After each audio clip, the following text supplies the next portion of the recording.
आओ मलकिन, अरे आवाज चला घुमा दे।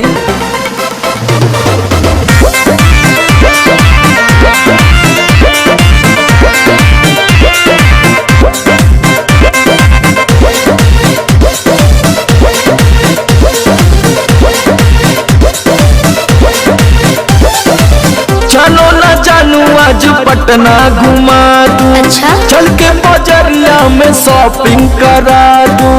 बाबू ना सुनो, क्या बात है? चलो ना जानू आज पटना घुमा दूं। चल के बजरिया में शॉपिंग करा दूं। चढ़ब न फेरू सफरिया पिया, काले से उठे करदिया पिया। अरे? कमरिया पिया, कमरिया पिया, भइल बालपक के कमरिया पिया। कमरिया पिया, कमरिया पिया, भइल बालपक के कमरिया पिया। अरे तो बरियार फजीहत हो गई।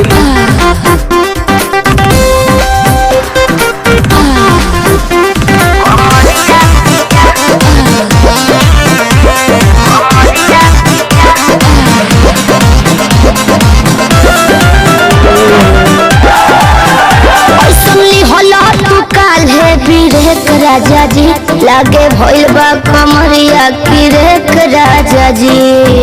मुझे नहीं बुझाता बुझाता, सुना नहीं रहो संभर के गोरी, तमनवा चिहु कबे करी। जति जोश में खो दे होश, कमरिया मुरु कबे करी।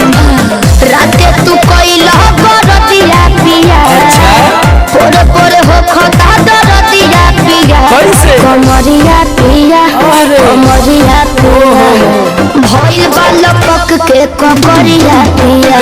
कमरिया पिया, कमरिया पिया, भइल बालपक के कमरिया पिया। पिछला उस सीजन में तो यह नाटक रहे।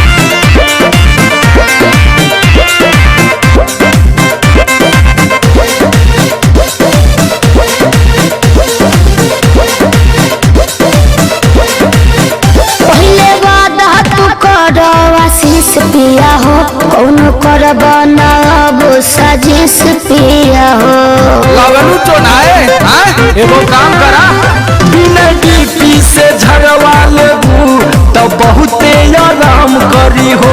जब दबी है कमर समार, दवाई नियन काम करी हो। बुझाइल? ले आवई मदन हो रतिया पिया, तबे नु जाई सरतिया पिया। कमरिया पिया, कमरिया पिया, भइल बालपक के कमरिया पिया।